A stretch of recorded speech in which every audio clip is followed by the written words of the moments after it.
Did you know that Washington, D.C. wasn't always the nation's capital?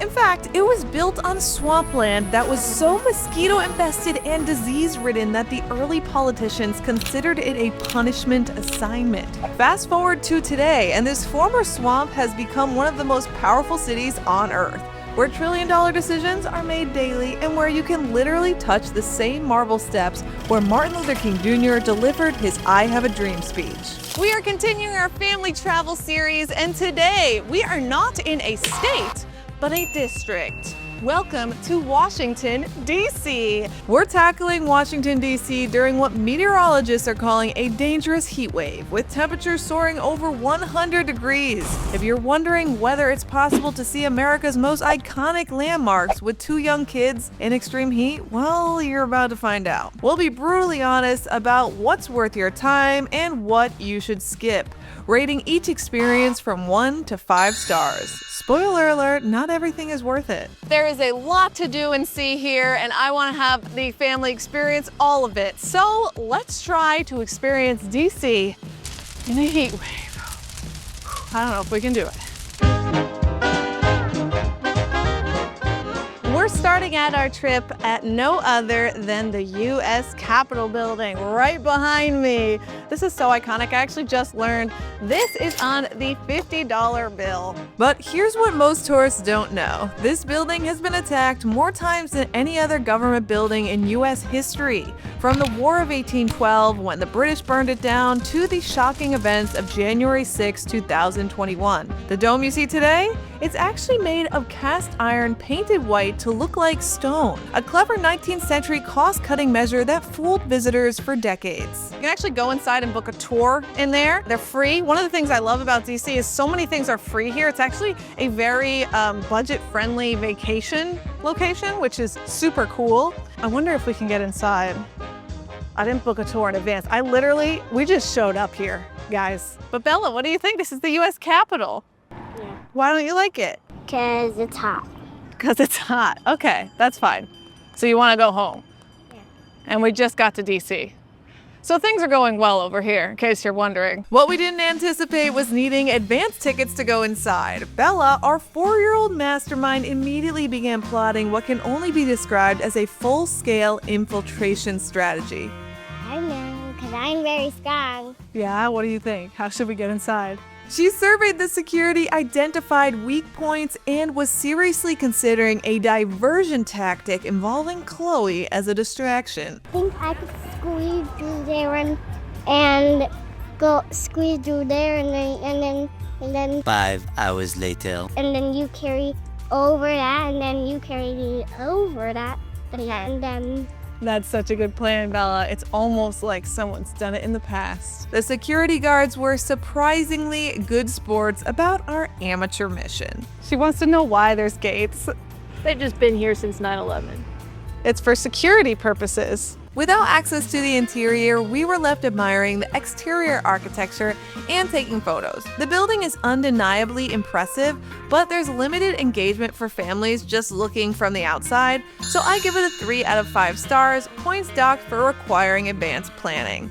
Bella, a harsh 1 star, courtesy of the brutal heat and her failed heist attempt. We've headed here to the Space Museum. Here's a mind-blowing fact. This museum houses the actual Wright Flyer that achieved the first powered flight in 1903, the Spirit of St. Louis that Charles Lindbergh flew solo across the Atlantic, and genuine moon rocks that you can actually touch. And the best part, like all 17 Smithsonian museums, admission is completely free. So it's very simple to get your tickets. You can book them right online, but you do need to book them in advance.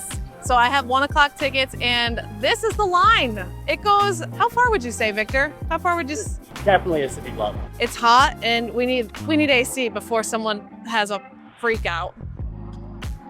Let's hope we get in soon. The museum contains artifacts from humanity's greatest adventures, from the Apollo 11 command module that brought Neil Armstrong back from the moon, to the Enola Gay, the B-29 that dropped the atomic bomb. What makes this place special isn't just the history, it's how they've made space exploration tangible for kids. Bella was in heaven pushing buttons. There's definitely buttons around here. seeing the astronaut suits. Look at that. We got a real astronaut over here. It's actually a statue. Oh, it's a statue. And crawling through real planes. Wow, let's go in the plane. You want to go in? Let's go in the plane. What do you see? Just the seats, right? As someone who's fascinated by space exploration, this was pure magic for me. 5 out of 5 stars, no hesitation. Bella matched my enthusiasm, also giving it 5 stars for all of the interactive elements that kept her engaged despite the heat building outside.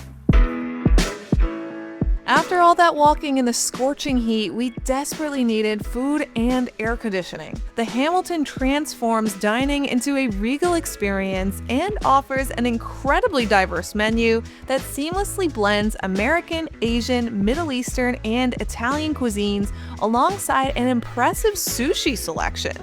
From their perfectly prepared salmon and steak frites to the spicy sausage cassarisi, every dish delivered exactly what our heat-exhausted family needed. The atmosphere was so relaxing that Bella literally fell asleep on their comfortable sofa, which tells you everything about both the restaurant's ambiance and our daughter's energy levels. Located conveniently next to the White House, it's also the perfect midday refuge. I give it 5 stars for the palace-like atmosphere and exceptional food, and Bella rates it 4 stars. She loved her nap, but was too tired to fully appreciate the culinary excellence.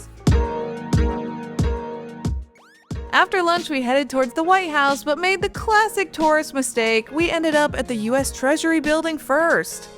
This it? This doesn't look like it. Is this it? This is not it. It's right over there. This is where the United States Department of Treasury is. This massive neoclassical structure houses the Department of Treasury, included the dreaded IRS, and processes approximately $200 billion in government transactions daily.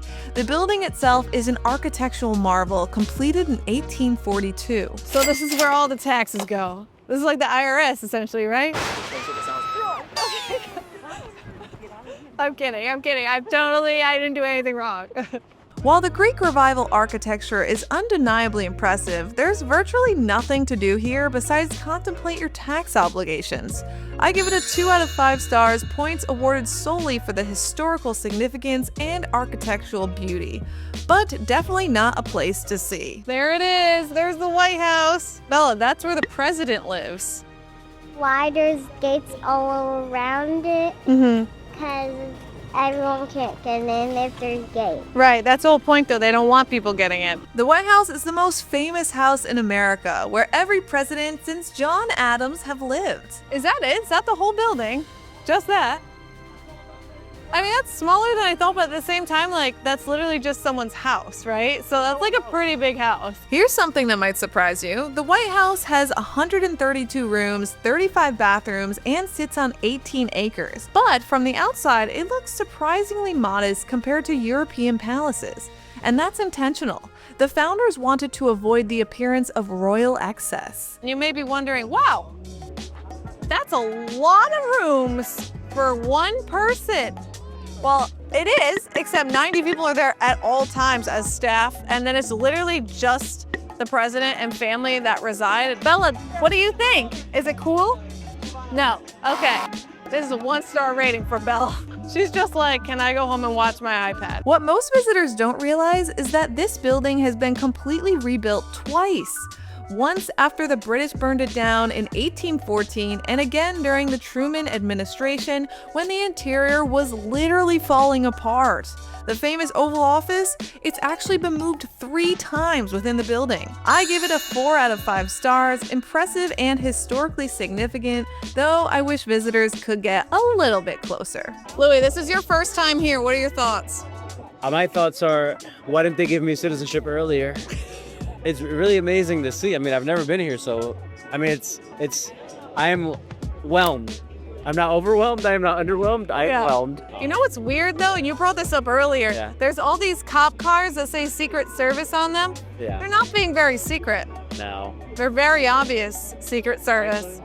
Right, Chloe? Chloe's just excited to have you here. She's like, what are we gonna eat? All right, where are we gonna go next? For dinner, we sought refuge at Ted's Bulletin, which captures the heart of American comfort dining with its retro diner charm. There's something delicious for everyone in the family here. The value is unbeatable. Their $9 all-American burger and fries during happy hour, plus discounted cocktails like the refreshing elderflower spritz and honeybee sting, make it perfect for large groups without breaking the bank. The old-school American vibe was exactly what our exhausted family needed. I give it a 5 out of 5 stars, and after dinner, we all headed home completely drained, prepared for day 2 where I ambitiously plan to hit 5 major sites. Looking at the weather forecast showing continued triple-digit temperatures, I was already questioning my sanity. Day 2 dawned with the heat wave showing no mercy. The temperature was so extreme that we made the difficult decision to leave baby Chloe at home with Abuela rather than risk a heat-related illness. We are starting our day here at the Washington Monument. This is part of the National Mall. The Washington Monument is the world's tallest stone structure and the most recognized obelisk on the planet.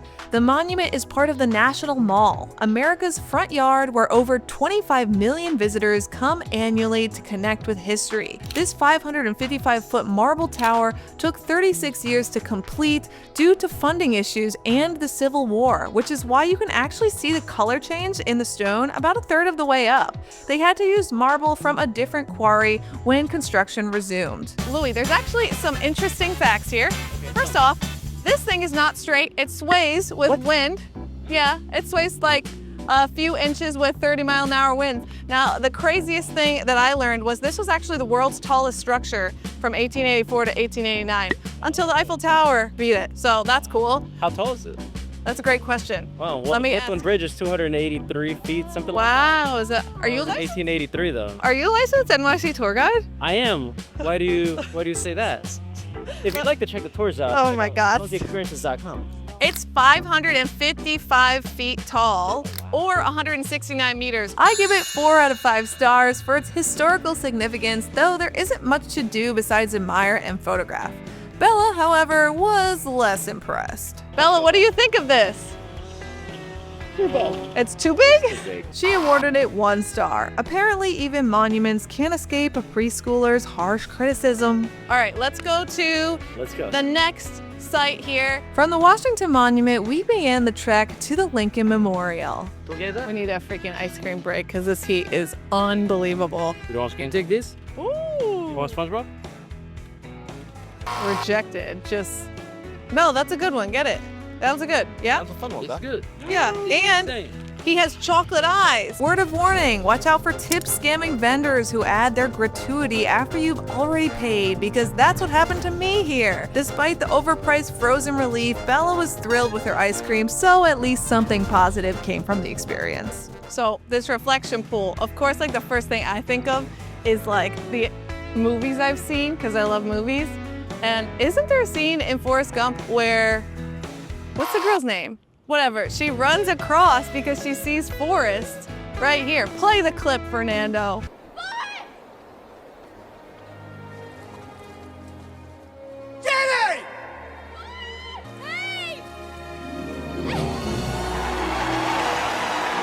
You can see the view right over here that we came from, but let's go inside the Lincoln Memorial. It's right here. Here's some fun facts about it. Well, you might want to hear this because I feel like you're gonna like it. Just staring into space over there. All right, so there's 36 columns around it, which represents the amount of states in the Union when Lincoln died. Whoa. Right? Fun fact, fun fact. The Lincoln Memorial houses one of the most powerful pieces of presidential art ever created, the 19-foot-tall seated Lincoln statue carved from Georgia white marble. This is where Martin Luther King Jr. delivered his I Have a Dream speech to 250,000 people in 1963, and where countless other historic moments have unfolded on these very steps. Will one day live in a nation where they will not be judged by the color of their skin, but by the content of their character. I have a dream today. It's a lot of steps. Victor, you're gonna like die of heat exhaustion by the time we get to the top of this. It's not like I'm wearing jeans. Yeah, you're not wearing jeans. This is what Victor's wearing in this temperature. It's unbearable. Do you regret it? Yes. Climbing those 57 steps in this 100-degree heat was an Olympic-level challenge, but reaching the top and seeing Lincoln's contemplative face was profoundly moving. The memorial represents everything America strives to be: equality, justice, and the belief that we can always do better. On either sides here, that's the Gettysburg Address. You've heard it, right? You know about memory? You've heard it, right? I've heard of those words. Obviously, you were educated in America. 77 years ago, our fathers brought forth on this continent a new nation. And what else? He's on the penny, that's all I got. It's true. He's almost as tall as Louis. How many stars do you give it? 1, 2, 3, 4, 5. What? How many? 1. 1. I give it 5 stars. I feel like everywhere we went in DC, Bella's like, no.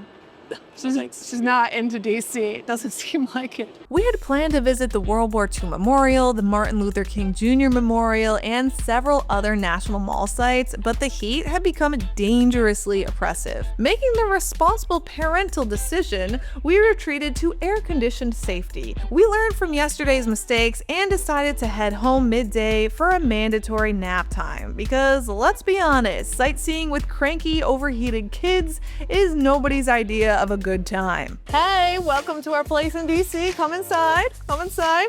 So because we're traveling as a family, we always tend to get a really big place. And so we rented a wander home this time, and I want to show you around a little bit before we go off onto some other adventure today. Our perfectly located wander home became our lifesaver, just 15 minutes from all the major sites and equipped with the most important amenity in DC during a heat wave: powerful air conditioning. Sometimes the best part of travel is having a comfortable base where you can recharge, regroup, and prepare for the next adventure. My favorite room in here is the living room. I mean, talk about spacious, like it has 20-foot high ceilings. It's incredible. And because we travel with such a large group, this spot has 4 bedrooms. And on the top floor, there's even like an extra laundry room, which is essential when you have kids. Outside, we have a hot tub, we have a sauna. And if you travel as a family, I just feel like it is so helpful to like get a space like this. It's also easier because you don't have to go out to eat all the time. Like we have this kitchen here, and then there's areas to eat and stuff, so we don't always have to worry about that. Plus, like, Bella pretty much only eats like hot dogs and Kalamata olives. I know, random, right? But it's just sometimes just easier to eat at home. Go upstairs. Nice bedroom with a terrace that overlooks the backyard and a huge bathroom. Yoga room. Me and Bella were doing yoga earlier.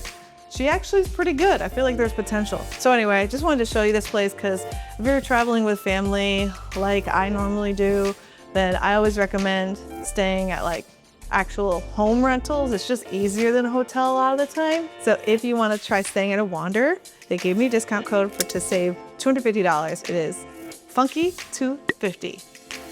Use it. All right, let's head to the next spot.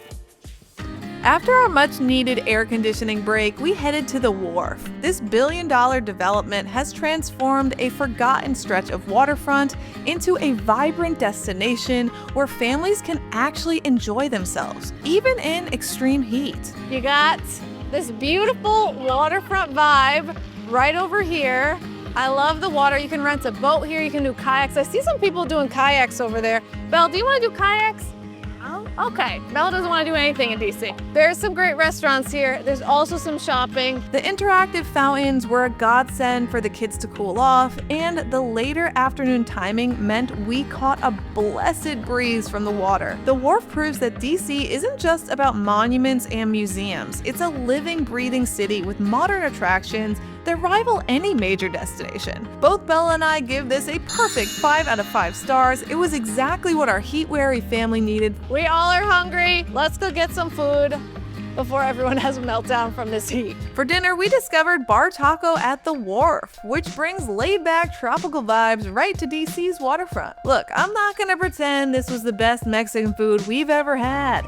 It definitely is more about the vibe than the culinary excellence.